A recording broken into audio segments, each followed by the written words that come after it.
I was going to create a video for you guys talking about risk management, but as you can see, my office is pretty much non-existent at the moment as we are redoing our kitchen on the boat. Okay, as my husband is redoing our kitchen on the boat. So instead, I'm going to take you for a walk. I'm going to take you to one of my favourite places near where we live, and I'm going to share with you some Forex trading tips. Now these tips are what I wish I knew before I started trading. I think they're going to be really useful, and there's also a bonus tip, so make sure you stick around right to the end.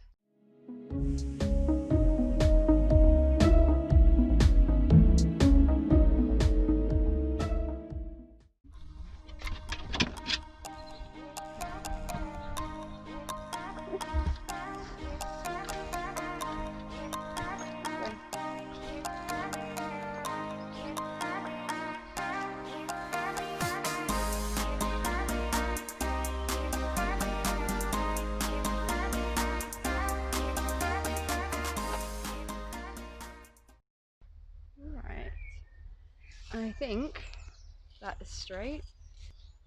Okay, so here is one of my favourite spots, and it's a really good place to come to reflect about Forex trading in general. It's a good place to come to on the red days to just chill out a bit, and it's a good place to come to share my trading tips with you guys. Okay, so tip number one is to learn the importance of risk management. Now, when I started to learn how to trade, I did learn about the practice of risk management, but I didn't quite understand just how important the topic was, because learning to manage your risk really is everything with trading. The number one thing with trading is to first protect your capital before you actually think about making money. And that is one of the most crucial things that I wish I really did understand a bit better when I began as a beginner trader. And this concept of preserving your capital applies to all areas of trading, as we will discover in tip number two, which is that money goes down quickly. Bulls take the stairs and bears jump out the window, and the same can be said for your account, because it can be a really nice steady growth in the account, but the moment you start to lose money, it really does go down quickly. And understanding that can really help you to understand how to manage that, how to reduce the risk of losing money quickly, which ultimately will preserve your account. And that is a tip I really did wish I understood a lot better many times ago when I was a beginner trader. There are different ways that you can try to preserve your capital. So for example, before you decide to enroll onto an expensive course or form of education, firstly ask yourself, is this necessary for my development as a trader? Are there any other options? Are there cheaper options, or maybe even free options? And if there are, but they provide the same or if not better quality, certainly take that route, because preserving capital will really help you as a trader. Also, it can be really good to apply this concept to any resources that you may be considering purchasing. So for example, I've purchased the Trading View charting software, and I definitely recommend this. It's really valuable, and I do find that it's really good value for money as well. However, different kind of news resources, I'm not really too sure about those. I don't think they're necessary, and therefore I don't want to spend the money on those. I'd rather preserve my capital in that instance. And the same can be said for your broker account as well. Being aware that different brokers charge you different fees and the commission rates vary as well. If you spend some time researching the costs of these and try to preserve your capital as much as possible, all of these areas of risk management before you even start trading will really help you to preserve your capital, which will really assist you in becoming a successful trader. Tip number three is to practice in a demo for as long as you need to. Remember that once you go live, it can be a very addictive experience, and if you go live too soon, you've got a big chance of risking and losing a lot of money there that is pretty much unnecessary. And we must remember our main and first tip, which is risk management. So you are actually practicing really good risk management by staying in a demo risk-free account for as long as possible, or as long as necessary really, for you to develop those crucial trading skills, those strategies to get completely fluent with how you trade, how you work your software, how you get in a trade, get out of trade, set your targets. All of these different aspects, you want to get them down in a demo before you go into a live trading account.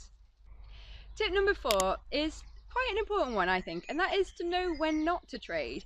You see, with trading, and as you learn to trade, you come across many different hurdles as a beginner, such as you need to invest a lot of time to study, you need to invest a lot of time to practice trading, you'll probably need to invest some money into some decent education, the right tools, the right resources for trading, and you'll also need to develop your emotional awareness. But an important factor that isn't always apparent when you begin to learn how to trade are those unknown experiences that can occur, and most of the time they do occur. And they are the things in life that take over when we don't really want them to necessarily, but they happen, like bereavement, or if you're unwell, or if you're moving house. When these experiences happen, it's really important to know when to stop and when it's right to stop, because this in itself is a form of risk management. For example, I've moved house about 3 times since I've started trading, and I've tried to trade through the experience a couple of times, and I found that it had quite a negative impact on my account because I was not on my best emotional form, I wasn't completely focused, and I spread myself a bit too thin, and that became very apparent in my trading results. And if I just literally took a little bit of time out and didn't trade, I would have preserved my capital, I would have preserved my account, and that would have been better risk management than pushing myself. It's almost as if I felt like if I wasn't trading, I was failing, but that wasn't actually correct. It was better to just take some time out and know that I can come back to it refreshed and I can easily and quickly get back into the zone. Tip number 5 for you guys is to try some different styles of trading. I'd recommend exploring different styles of trading and give them a good go. Practice them for at least a couple of months in a demo account with fake money so that you can see what different styles you prefer, what different styles you're good at.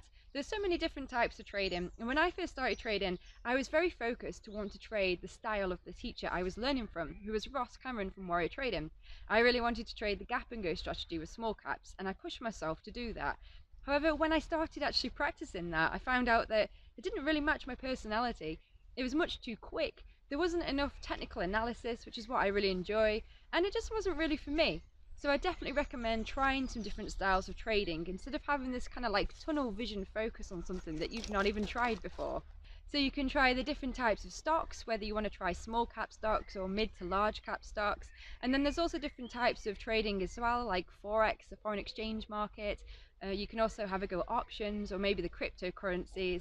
And then there's the different time frames to consider. So you may prefer to do very quick scalp trading, getting in and getting out, or you might prefer to hold a position over the duration of the day, or maybe over the duration of a few days and practice swing trading. But the only way you're going to find out is by trying them, and trying them in a risk-free environment on a demo before you go live. It'll help to find out what's best for you and what you're good at, and then it'll help you to focus on that and get better at that. My 6th tip for you guys is to make it accessible for you.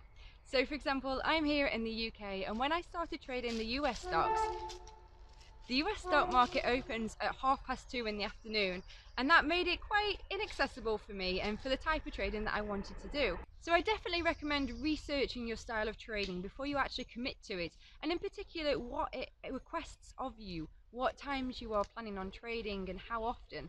So if you have any other commitments like work or family, maybe you want to be around to put your children to bed, whatever's going on your life, it's probably best to break down what time frame exactly suits your lifestyle for trading. So can you commit to trading in the day, or are you better in the evening, or maybe even for a couple of hours at night?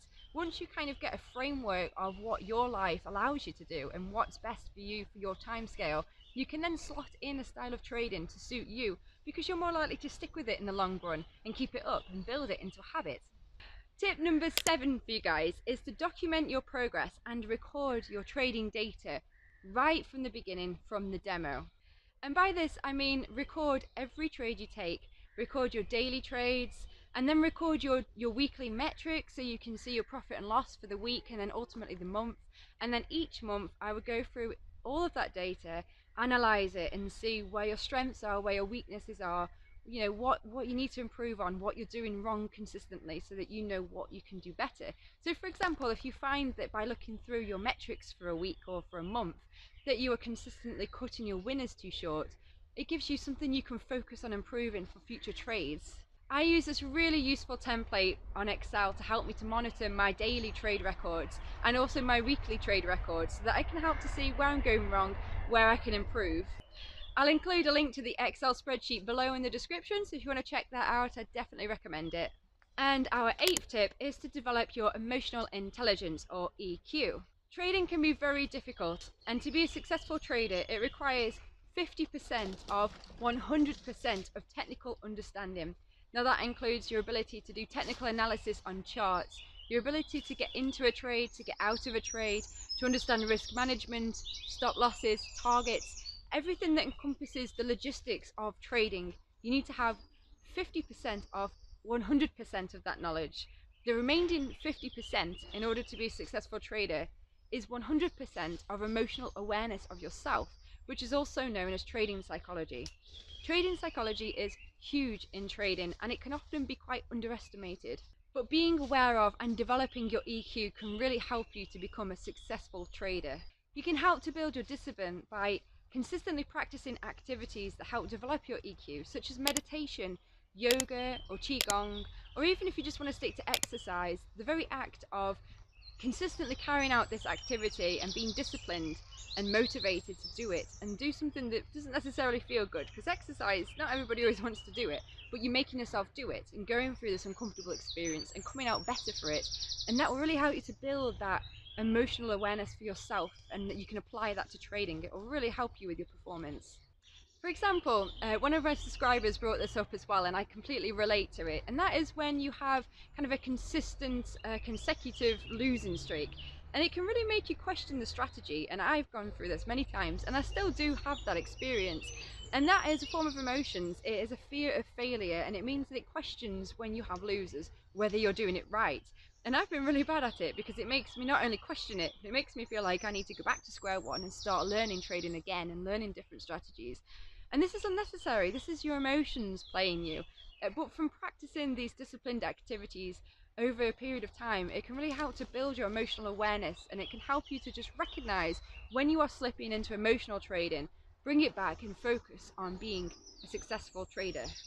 Tip number 9, and this is a quick tip, and that is that trading is a marathon, it's not a sprint. I've said it before in my other videos, and I still really love this quote because it's so true. Many people who come into trading as beginner traders are just so quick to want to get going. They want to make money, and I'm the same, you know. I want to get going and I want to make money, but trading really is the long haul game. We're looking at the long-term progression here. It's a marathon, it's not a sprint. And the more that you can actually understand that concept, the better you're going to be for it.